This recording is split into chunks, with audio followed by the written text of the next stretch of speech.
First of all, I'm so sorry to hear that you and your baby girl have been struggling so much for the past 2 months, it sounds like, and I'm sure that you're both just so exhausted.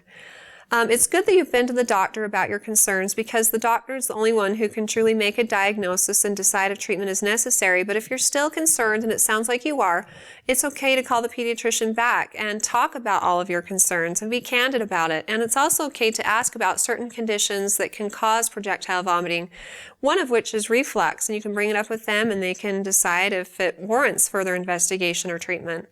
Reflux affects about 1 in 2 babies. It's a pretty common condition, but some have a more mild form and others it's more severe. It's usually caused by some sort of malfunction. The little flap that goes over the baby's stomach doesn't close properly and it opens when it's not supposed to and allows stomach contents to come back up. Some babies outgrow it, and this usually happens about 7 to 9 months. But other babies require medication and more treatment. And so again, the doctor can decide if this is something that applies to your baby. They can perform an exam, watch your baby's growth, see what the growth trends have been, and then decide if medication would be helpful or not. In the meantime, there's a few things you can try, and maybe it will reduce the amount of vomit that you're seeing. One of the first things you can do is pay attention to position. If babies stay upright for 30 to 60 minutes after feeding, then that can help keep stomach contents down where they belong.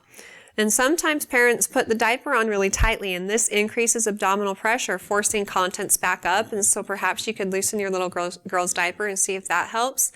The timing of feedings and the amount your baby eats may be the most effective things to pay attention to. Babies take about 2 hours for their stomach contents to empty. So if they're eating more frequently than that, then that can cause them to vomit.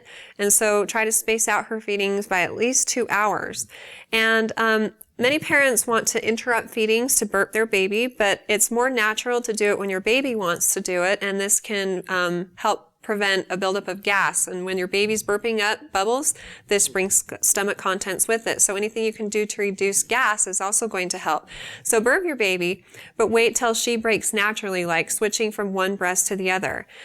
If you suspect that you have an overabundance of milk and that your baby's overeating at each feeding, then perhaps you can feed your baby on one side and then just pump the other side. And this will also help you build up a stock of milk in case you need to go out every now and then or you're going back to work. But this can also help your baby not throw up as much if they're not taking in too much at each meal. If mothers are making a ton of milk, the baby will just eat and eat and eat because it's there.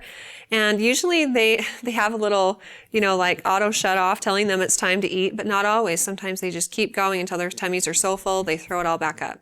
I hope that these tips help. And again, it's okay to go to the doctor and ask if your baby has an issue with reflux if they haven't already talked about this. And good luck with everything. I hope the next coming days and months ahead are easier for you.